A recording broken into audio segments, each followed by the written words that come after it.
Nous voyons tellement de mal et de violence dans le monde d'aujourd'hui que nous ne savons parfois plus comment y réagir. Ainsi, un chrétien peut finir par se demander, mais comment faire face au mal? C'est ce que nous allons découvrir dans l'Évangile d'aujourd'hui.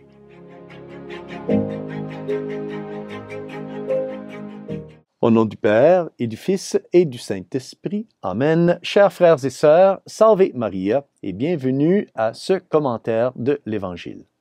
L'Évangile d'aujourd'hui nous est présenté par Saint Matthieu, chapitre 5, versets 38 à 42.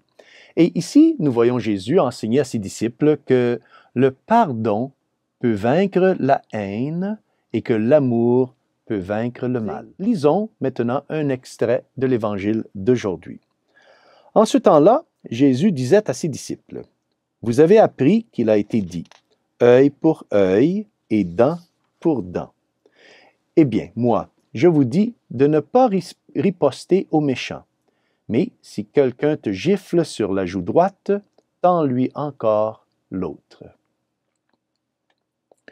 Notre Seigneur dit donc à ses disciples de ne pas rendre le mal par le mal, mais de répondre au mal par le bien.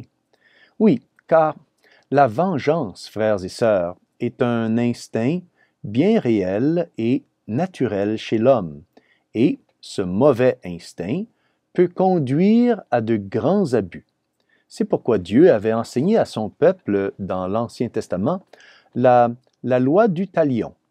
Cette loi limitait le désir de vengeance à une juste proportion.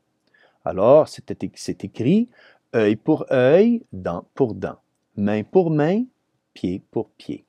Mais aujourd'hui, Jésus vient changer tout cela et introduit un progrès vers la perfection chrétienne, où l'amour l'emporte sur la vengeance.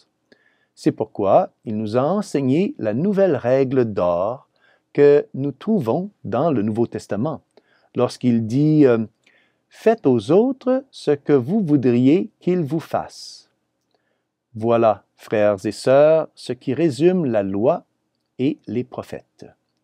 C'est aussi ce que le Seigneur nous a enseigné lorsqu'il mourait sur la croix et qu'il s'est exclamé « Père, pardonne-leur, car ils ne savent ce qu'ils font. » Ainsi, dans l'Évangile d'aujourd'hui, Jésus appelle ses disciples à ne pas rendre le mal par le mal, mais à répondre au mal en faisant le bien.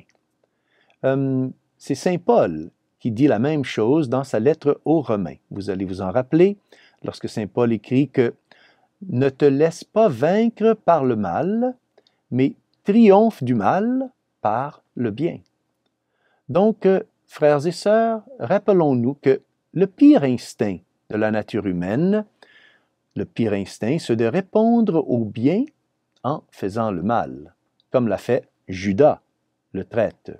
Et le meilleur instinct de la nature humaine, c'est de répondre au mal en faisant le bien, comme l'a fait Jésus, parce que c'est ça la voie, la personne du Seigneur. Jésus a vécu et il est mort en réagissant au mal, en faisant le bien. Mais attention, frères et sœurs, attention, cela ne signifie pas que nous devons laisser au mal le droit d'exister librement. Non. Le mal ne peut pas exister librement. Le mal doit toujours être dénoncé et rejeté. Le pardon doit toujours être accompagné de la vérité.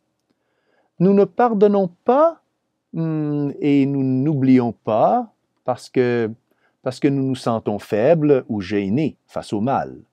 Nous pardonnons parce que nous aimons. Et puisque nous aimons, nous dénonçons aussi le mal qui est commis. Je dis cela parce que vous allez vous rappeler comment notre Seigneur a répondu au serviteur du grand prêtre qu'il avait si grossièrement giflé. Et le Seigneur lui avait dit, « Si j'ai mal parlé, fais voir ce que j'ai dit de mal. Mais si j'ai bien parlé, pourquoi me frappes-tu? » Nous chrétiens, devons imiter le Seigneur en pardonnant, oui, mais aussi en restant fermes et en dénonçant le mal qui est commis. C'est la voie de Jésus et c'est aussi la voie que Jésus veut que nous imitions. Vaincre le mal par le bien va à l'encontre de nos instincts humains. C'est pas facile. Nous ne pouvons pas le faire avec nos seules forces.